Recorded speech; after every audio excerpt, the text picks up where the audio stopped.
ফোঁটা ফোঁটা বৃষ্টি হয়ে আকাশের মেঘ নামে মাটির কাছে ধরা দেবে বলে। তেমনি কোথা থেকে মেঘেরা আসে পৃথিবীতে বাঁধা পড়তে। তাদের জন্য অল্প জায়গায় জগৎ অল্প মানুষের, ওইটুকুর মধ্যে আপনার সবটাকে ধরানো চাই, আপনার সব কথা, সব ব্যথা, সব ভাবনা। তাই তাদের মাথায় কাপড়, হাতে কাঁকন, আঙিনায় বেড়া। মেয়েরা হলো সীমা স্বর্গের ইন্দ্রাণী।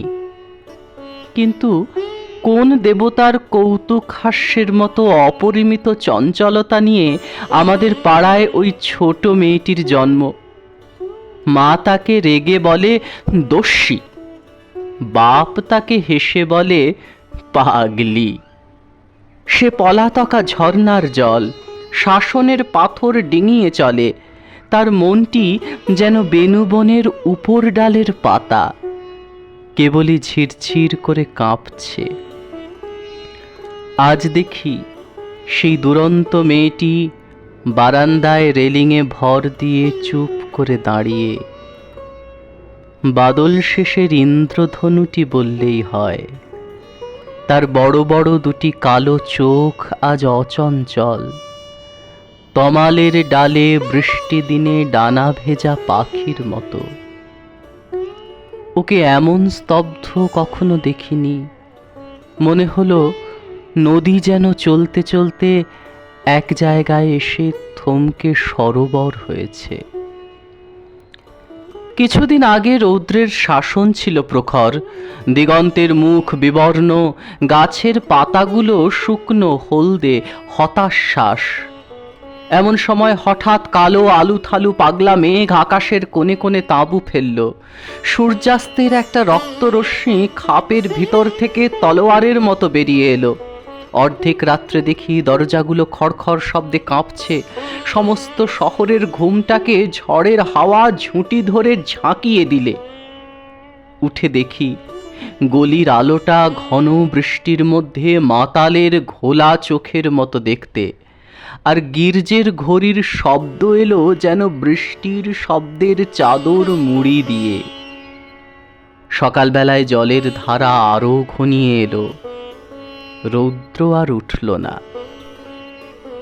এই বাদলায় আমাদের পাড়ার মেয়েটি বারান্দার রেলিং ধরে চুপ করে দাঁড়িয়ে। তার বোন এসে তাকে বললে মা ডাকছে। সে কেবল সবেগে মাথা নাড়ল, তার বেনি উঠল দুলে। কাগজের নৌকা নিয়ে তার ভাই তার হাত ধরে টানলে, সে হাত ছিনিয়ে নিলে।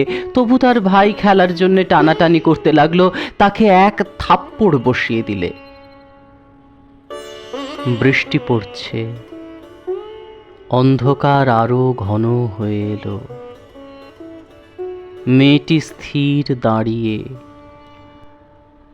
আদি যুগে সৃষ্টির মুখে প্রথম কথা জেগেছিল, জলের ভাষায়, হাওয়ার কণ্ঠে। লক্ষ কোটি বছর পার হয়ে সেই স্মরণ বিস্মরণের অতীত কথা আজ বাদলার কলস্বরে ওই মেয়েটিকে এসে ডাক দিলে। ও তাই সকল বেড়ার বাইরে চলে গিয়ে হারিয়ে গেল। কত বড় কাল, কত বড় জগৎ, পৃথিবীতে কত যুগের কত জীবলীলা। সেই বিরাট আজ এই দুরন্ত মেয়েটির মুখের দিকে তাকালো মেঘের ছায়ায়, বৃষ্টির কলশব্দে।